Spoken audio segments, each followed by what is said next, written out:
Poi, senti qua, ma siamo rimasti che passava da qua, no?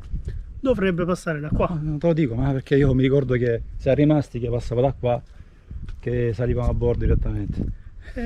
Boh, Vabbè, dai, non so. aspettiamo, dovrebbe arrivare, dai.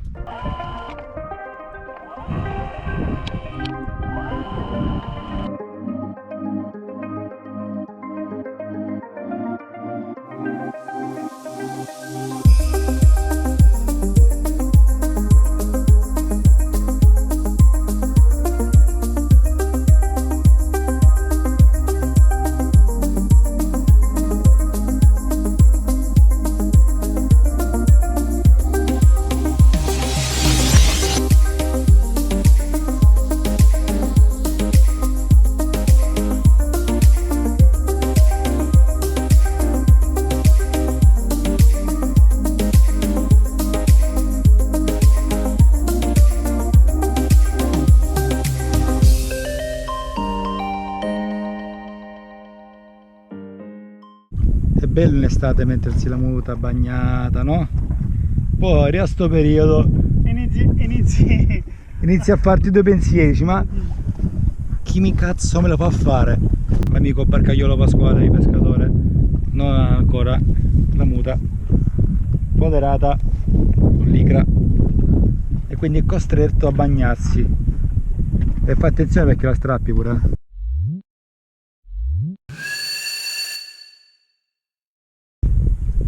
Che comunque sono delicate le liscio spaccate, lo sai, no? Sì, lo so che sono delicate. C'è sapone? San Michele. L'ansia della prestazione. Ci piscio dentro? Ma quanti cazzo di problemi? Ma quanti problemi che ti fai?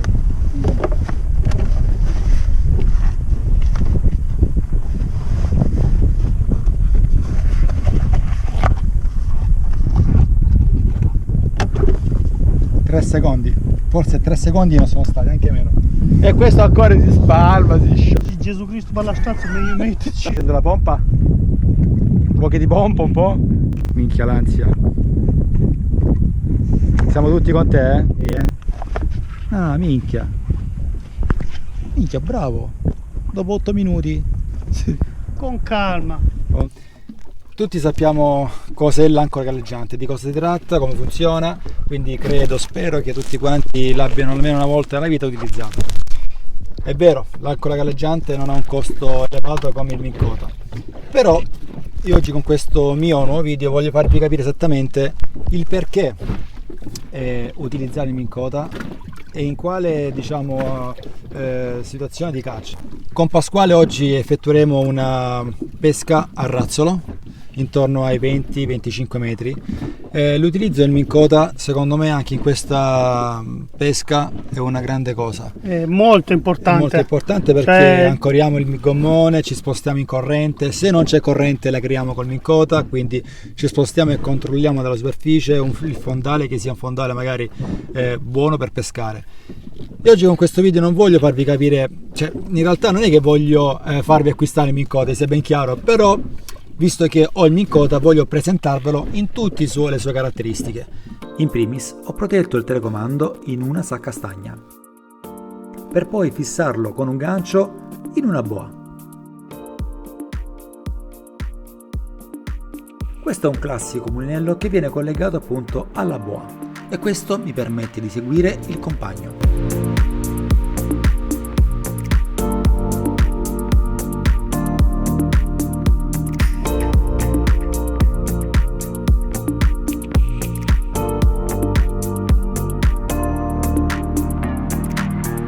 Se il gommone si sposta oltre i 20-30 metri, posso azionare il Minn Kota e avvicinarlo sulla mia posizione. La portata massima tra telecomando e il Minn Kota sarà sui 50 metri circa. Ovviamente il compagno che rimane in superficie dà un occhio ovviamente anche all'imbarcazione. Sicuramente qualcuno di voi starà pensando: ma ti fidi di lasciare l'imbarcazione? Beh ragazzi, è la stessa situazione che avviene durante l'ancoraggio con appunto l'ancora galleggiante. E in questo caso appunto ho il Minn Kota che mi può appunto avvicinare la mia imbarcazione. È davvero comodo il fatto di spostarsi anche in assenza di corrente. La capovolta per un pescatore è una cosa molto importante, non perché debba essere elegante, ma se ce la facciamo ad avere una buona spinta riusciamo a recuperare bene già i primi 2 metri. La pinneggiata, come già abbiamo visto in un mio video precedente, riveste un ruolo importante e soprattutto perché si risparmia davvero tanta energia. Una buona tecnica completa il pescatore in apnea. Ovviamente bisogna anche saper pescare. L'amico Pasquale ha adocchiato 3 salaghi che cerca di concludere la situazione di caccia con l'aspetto, o meglio credeva di avvicinare con la tecnica all'aspetto questi 3 pesciotti, invece nulla. Tant'è vero che appunto conclude questa azione di caccia all'agguato, con un piccolo agguato.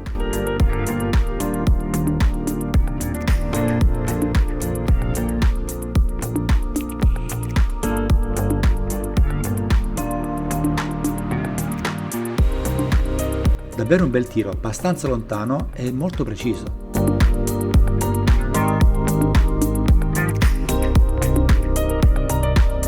Un bel sarago da porzione, bravo Pasquale.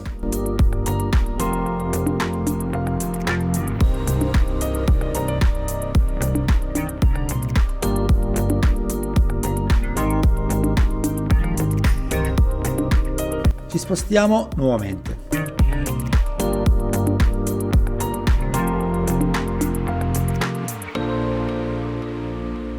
Questa volta tocca a me, mi trovo su un fondale di 25 metri e neanche appostato, ecco che mi sbuca un dotto e subito ovviamente finalizzo.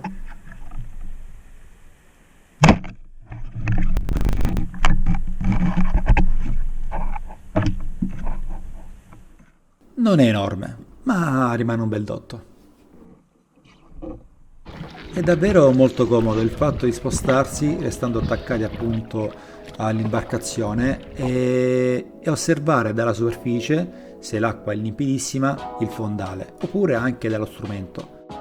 Qui mi sembra un buon fondale, sembra delle coscandaglio che ci siano delle roccette o comunque una zona di grotto. Faccio partire l'amico Pasquale. Infatti ha visto una bella corvina all'ingresso di una tana. Finalizza questo suo tuffo in caduta catturando questa bellissima corvina.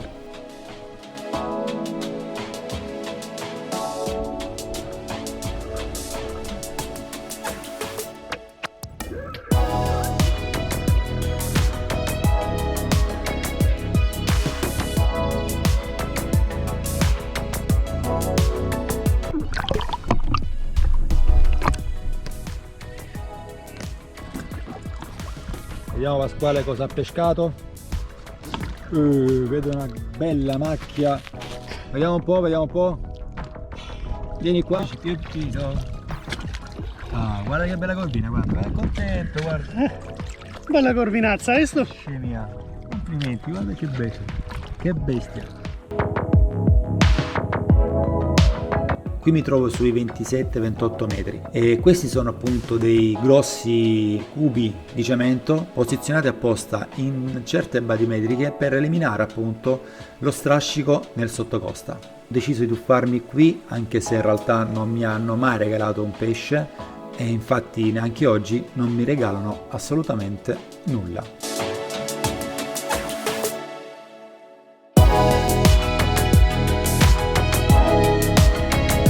Riparte l'amico Pasquale e spara all'ingresso della tana colpendo il pesce ma soprattutto incagliando anche l'asta. Cerca di tirarla fuori ma niente, l'asta è incastrata con le alette. Risale. Ovviamente toccherà sempre a me stanare il pesce. Questa cosa ormai è una fissa, quindi mi sono adattato a scagliare aste. Avere il Minn Kota in barca vuol dire comunque restare veramente tranquilli, soprattutto in queste occasioni dove un'asta appunto è incastrata nella roccia e quindi riesco tranquillamente ad avvicinarmi e ad ancorare l'imbarcazione.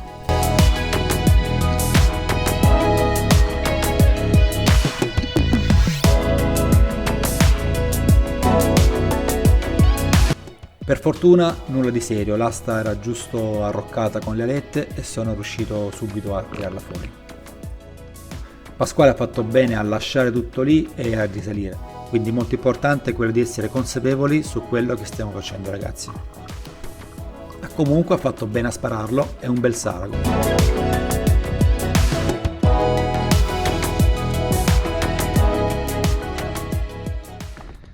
Gioco di squadra. Dai. Sì, finalmente. Guarda che bel saragotto, guarda, guarda, guarda. Dai, finalmente Pasquale oggi ha pescato. Molto spesso per causa del termoclino molto fondo, l'amico Pasquale mi fa solamente da barcaiolo, si fa quei 2 o 3 tuffi di adattamento, ma molto spesso, poveretto, no, pesca poco. Cioè, ora abbiamo in coda, ok, siamo sicuri, stiamo tranquilli, che comunque mi puoi fare assistenza anche negli ultimi metri, però ovviamente, ragazzi, parlo per me, io ho un massimale di oltre 110 metri in assetto costante.